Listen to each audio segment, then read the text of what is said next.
सभी को प्रेम भरा जय श्री कृष्ण। वरुथनी एकादशी व्रत 2026 वैशाख मास के कृष्ण पक्ष में पड़ने वाली एकादशी वरुथनी एकादशी कहलाती है। इसका व्रत कब है, इसके पारायण का शुभ मुहूर्त क्या है? ये तो एक ऐसी एकादशी का व्रत है जिसका व्रत भगवान श्री राम के वंशज राजा धुंधमाल ने जब किया, क्योंकि उनके शरीर पर शिव के श्राप के कारण जब कोढ़ पड़ गया था, कोढ़ जैसे रोग से मुक्ति का उपाय केवल वरुथनी एकादशी का व्रत है। आपने बहुत सारी दवाइयां खा ली, बहुत सारी स्किन प्रॉब्लम है, स्किन इंफेक्शन है, आपके चेहरे पर काले दाग पड़ गए हैं, तो वो केवल वरुथनी एकादशी का व्रत आप करोगे तो आपको इन सभी रोगों से मुक्ति मिल सकती है। क्योंकि वरुथनी एकादशी का व्रत करने से भगवान इतने प्रसन्न होते हैं कि 1000 गौदान के समान पुण्य फल की प्राप्ति आपको हो जाती है। इसलिए आपको दवाइयां नहीं लग रही हैं तो आप इस व्रत को करोगे तो स्किन से समस्त कोढ़ से संबंधित सभी प्रकार के रोगों से आपको मुक्ति प्राप्त होगी। भविष्य उत्तर पुराण में भगवान श्री कृष्ण से युधिष्ठिर ने पूछा था, तो भगवान श्री कृष्ण ने कहा था कि वैशाख मास में पड़ने वाली कृष्ण पक्ष की जो एकादशी है ना युधिष्ठिर, उसको वरुथनी एकादशी कहते हैं। इसका व्रत करने से करोड़ों वर्ष की कठिन तपस्या के बाद जो फल प्राप्त होता है वो केवल वरुथनी एकादशी का व्रत करने से प्राप्त हो जाता है। जो 1000 गौदान करने से जो फल मिलता है वो केवल इस वरुथनी एकादशी के व्रत करने से प्राप्त हो जाता है। और सबसे बड़ा दान अश्व का, अश्व से बड़ा दान गज का, गज से बड़ा दान भूमि का होता है, और भूमि से भी बड़ा दान तिल का कहा गया है, और तिल से भी बड़ा दान स्वर्ण का होता है, और स्वर्ण से भी बड़ा दान अन्न का होता है, क्योंकि अन्न से देवता और पितृ प्रसन्न होते हैं, और अन्न से भी बड़ा दान विद्या दान होता है। इसलिए विद्या दान करने का जो फल है वो केवल वरुथनी एकादशी के व्रत करने से प्राप्त होता है। विद्या का दान इसलिए बड़ा कहा गया है क्योंकि विद्या के दान से मनुष्य के अंदर विवेक जगता है। जब विवेक जागता है तो भगवान के प्रति जिज्ञासा, रीते ज्ञानान मुक्ति, बिना ज्ञान के मुक्ति प्राप्त नहीं होती। इसलिए जब आप ज्ञान बांटते हो, जानकारियां बांटते हो, तो ये सबसे बड़ा दान होता है। इसलिए वरुथनी एकादशी के व्रत की आप महिमा सुन रहे हैं, इसके व्रत की विधि क्या है, इस जानकारी को आगे आप पहुंचाओगे तो स्वर्ण से बड़ा अन्न का दान, अन्न से बड़ा भी है विद्या का दान, अर्थात आपको सबसे बड़ा दान करने का पुण्य प्राप्त होगा। इसलिए इस कथन को भगवान श्री कृष्ण युधिष्ठिर को बता रहे हैं कि पूर्व काल में मानधाता ने जब इस व्रत को किया था तो इस व्रत के प्रभाव से मृत्यु के पश्चात उनको मोक्ष की प्राप्ति हुई थी, उनको भगवान के वैकुंठ की प्राप्ति हुई थी। इस प्रकार भगवान इस वरुथनी के एकादशी के व्रत करने से बड़े प्रसन्न हो जाते हैं। वरुथनी एकादशी व्रत 2026 में एकादशी तिथि का आरंभ 13 अप्रैल की देर रात 1:16 से आरंभ होकर अगले दिन 14 अप्रैल की देर रात 1:08 तक रहेगा। इसलिए उदया तिथि के अनुसार में वरुथनी एकादशी का व्रत 13 अप्रैल 2026 दिन सोमवार को रखा जाएगा,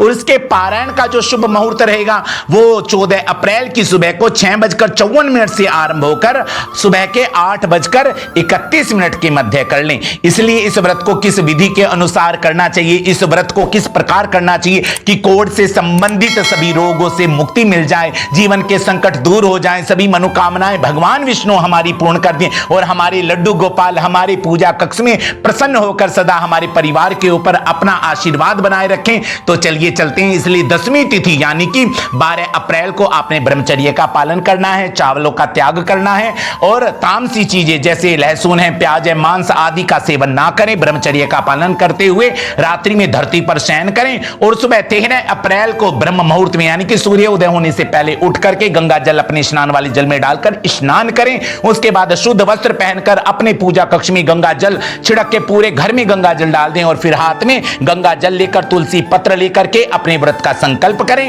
ओम विष्णु ओम विष्णु ओम विष्णु 3 बार बोलना है। अपना गोत्र बोल दीजिए, अपना नाम बोल दीजिए। हे प्रभु आपकी प्रसन्नता के लिए, हे मेरे लड्डू गोपाल जी, हे मेरे लक्ष्मी नारायण भगवान, हे मेरे राधा कृष्ण भगवान, हे मेरे सीताराम, हे मेरे नरसिंह भगवान, जो आपके इष्ट हैं उन भगवान का नाम लेकर के मैं आपकी प्रसन्नता के लिए, अपनी मनोकामना सिद्धि के लिए वरुथनी एकादशी का व्रत कर रहा हूं या कर रही हूं। यह है सामान्य संकल्प। ऐसा बोल करके लड्डू गोपाल जी के चरणों में इस जल को छोड़ दें।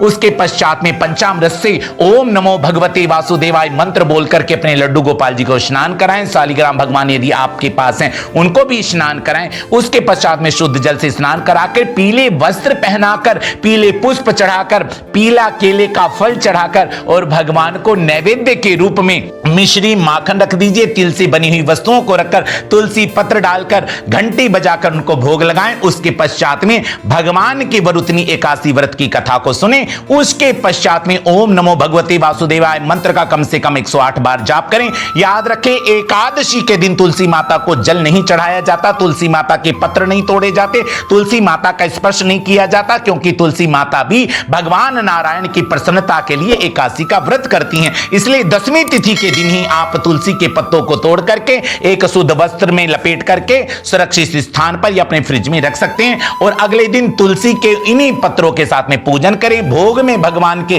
तुलसी पत्र का प्रयोग आप नहीं करोगे तो भगवान लड्डू गोपाल लक्ष्मी नारायण भगवान आपके भोगों को स्वीकार नहीं करते। भगवान विष्णु की पूजा तुलसी पत्र के बिना अधूरी है। लड्डू गोपाल जी की पूजा, नरसिंह भगवान, सीताराम भगवान, जितने विष्णु भगवान के अवतार हैं, तुलसी पूजा के बिना तुलसी पत्र से पूजा ही जब करोगे तब वो पूजा संपूर्ण मानी जाती है। इस प्रकार पूरा दिन निंदा ना करें, चुगली ना करें और ब्रह्मचर्य का इस दिन पालन करें। आंखों से बुरा ना देखें। रात्रि में ओम नमो भगवते वासुदेवा मंत्र का जाप करें। संध्या के समय आरती करें। मां तुलसी में संध्या के समय कम से कम 5 दीप दान अवश्य करें। दीप दान करना, 5 दीपक जला के काले तिल डालकर, स्त्रियां काले तिल का प्रयोग ना करें, स्पर्श नहीं करना चाहिए। सफेद तिल डाल करके स्त्रियां और काले तिल डाल करके पुरुष मां तुलसी के सामने ओम नमो भगवते वासुदेवाय मंत्र बोलकर अपनी मनोकामना बोलकर यदि आपने इस प्रकार दीपदान किया, तुलसी माता की आपने 11 परिक्रमाएं की तो आपका व्रत सफल सिद्ध होगा। रात्रि में जागरण करें संभव हो सके तो।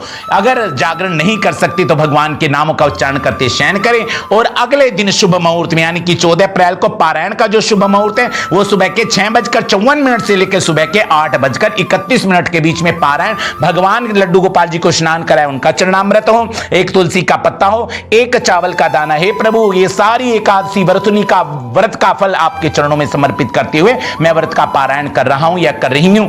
उससे व्रत का पारायण करें। थोड़े से चावल लेकर पीली दाल, इस बार व्रतनी एकादशी को पीली दाल यानी कि चने की दाल और थोड़ा सा नमक लेकर, दक्षिणा लेकर उसके चारों तरफ जल घुमाकर या तो किसी योग्य ब्राह्मण को दे दे या किसी गरीब को दे दे या भगवान के मंदिर में इसको चढ़ाकर आप पुण्य की प्राप्ति कर सकते हो। भगवान की प्रसन्नता चाहते हो, आपको वैकुंठ मिले, भगवान की कृपा प्राप्त हो और भगवान आपके ऊपर प्रसन्न हो जाए, लड्डू गोपाल जी की कृपा बनी रहे, इस भाव से यदि आप व्रतनी एकादशी का व्रत करोगे तो भगवान की कृपा आपके ऊपर बनी रहेगी। आप हमारे चैनल पर पहली बार आए हैं, हमारे चैनल को सब्सक्राइब करें। यदि आपको भगवान की पूजा विधि अच्छी लगी है तो कमेंट में जय श्री लड्डू गोपाल अवश्य लिखें और इस जानकारी को भगवान लड्डू गोपाल जी के भक्तों तक अवश्य पहुंचाएं। जय श्री कृष्ण।